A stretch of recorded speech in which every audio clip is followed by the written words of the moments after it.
Good evening, visitors. Welcome to the Australian War Memorial's last post ceremony. My name is Troy Clayton, and joining us today from the Royal Australian Navy is Lieutenant Commander Desmond Woods. We warmly welcome the delegation from Sea Power Centre, Australia, who are in attendance this evening. We welcome the veterans who have served, those that are still serving, and the families that love and support them. We also acknowledge the members of the RSL Services Clubs Association, RSL Victoria, and RSL Queensland, who are watching the ceremony broadcast across Australia. During this evening's ceremony, wreaths will be laid at the base of the Pool of Reflection by visitors as well as students on behalf of the following schools: Manly Vale State School, Manly, and St Bridget's Primary School, Nerang, both from Queensland. Australia's Federation Guard is the tri-service ceremonial unit of the Australian Defence Force. They provide a ceremonial presence at civil and military events and during visits to Australia by foreign dignitaries. The Guard will now dismount the catapult party from the tomb of the unknown Australian soldier within the Hall of Memory.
Please stand and join in singing the national anthem. Catafalque party, attention! Catafalque party, present! Arms!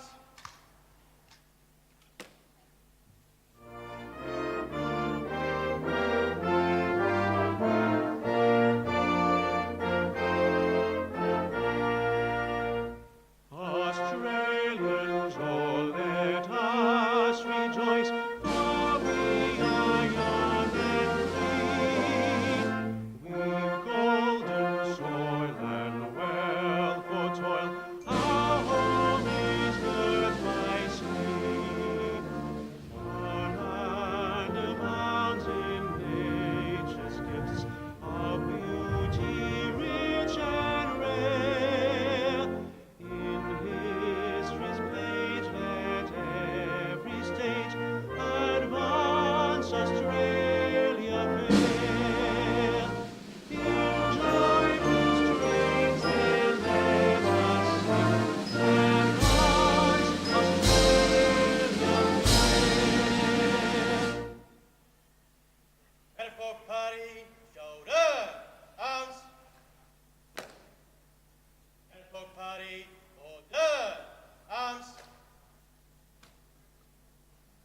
Thank you, students. You may be seated. The Australian War Memorial was the vision of Charles Bean, Australia's First World War official historian. Bean landed with the Australian troops on Gallipoli and stayed with them at the front through to the end of the war. The idea of this national memorial and museum came to him at Pozières, France, in the depths of the bloody fighting of 1916. Bean's idea was that this would be a place where families and friends could mourn their loved ones buried in faraway places. It would also be a place that could help all Australians understand what these men and women had endured and what they had done for us. Bean's vision, to which we remain true, is best expressed as inscribed in the entrance to the memorial's galleries. Here is their spirit, in the heart of the land they loved, and here we guard the record which they themselves made. Tonight, we'll read the story behind just one of those on the Roll of Honour, which lists the names of more than 102,000 men and women who have given their lives for us in war and operations for more than a century. But first, we present a lament, Flowers of the Forest. Wreaths or floral tributes will now be laid at the base of the Pool of Reflection.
Today we remember and pay tribute to Private David William Brown.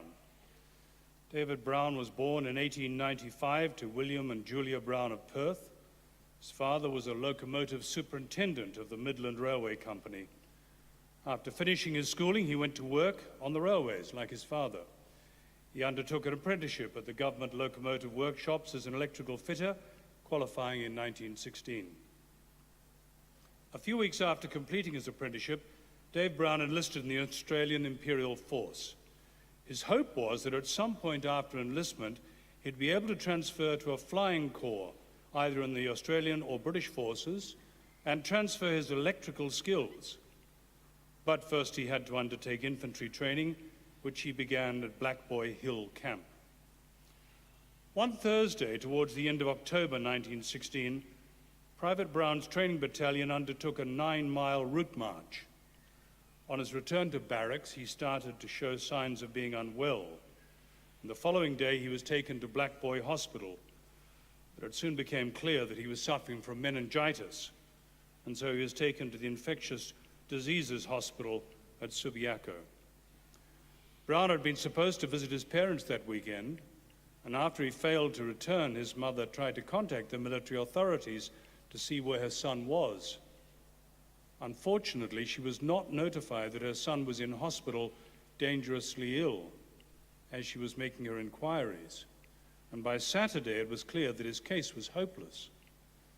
Mr. and Mrs. Brown were finally formally notified of their son's condition late on Saturday night, and within hours of that notification, Dave Brown died in hospital. Today, David Brown is buried at the Karrakatta Cemetery in Perth under a military headstone. This young man was willing to go to war, but he died at home at the age of just 21. His name is listed on the Roll of Honour on my right amongst 62,000 Australians who died while serving in the First World War.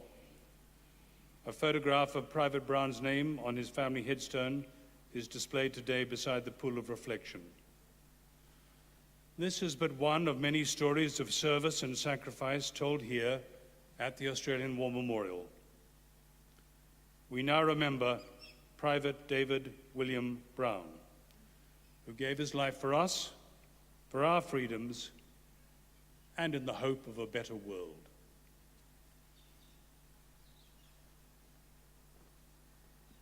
Please stand for the reading of the ode and the sounding of the last post.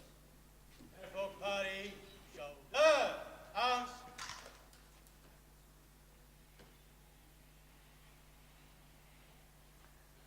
They shall grow not old as we that are left grow old. Age shall not weary them, nor the years condemn. At the going down of the sun and in the morning, we will remember them. We'll remember them. Canberra Folk Party, present, arms.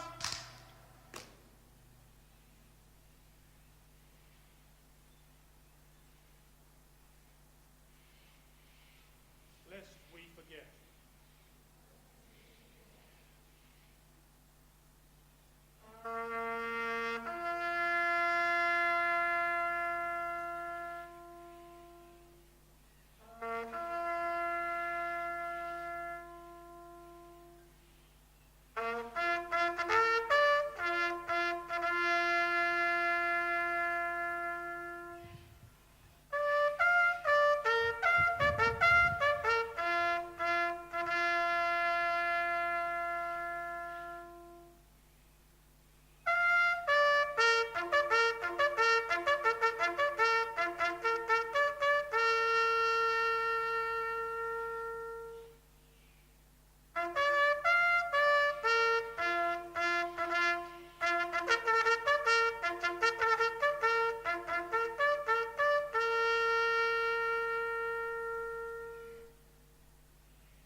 Catafalque Party in words.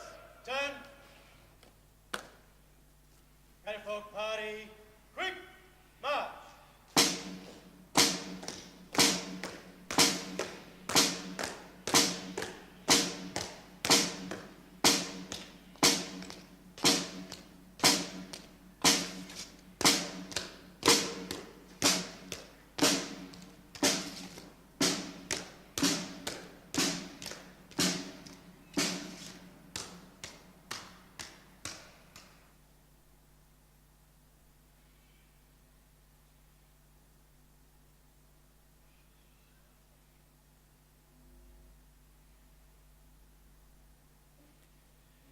We leave you this evening with the words of the memorial's founder, Charles Bean.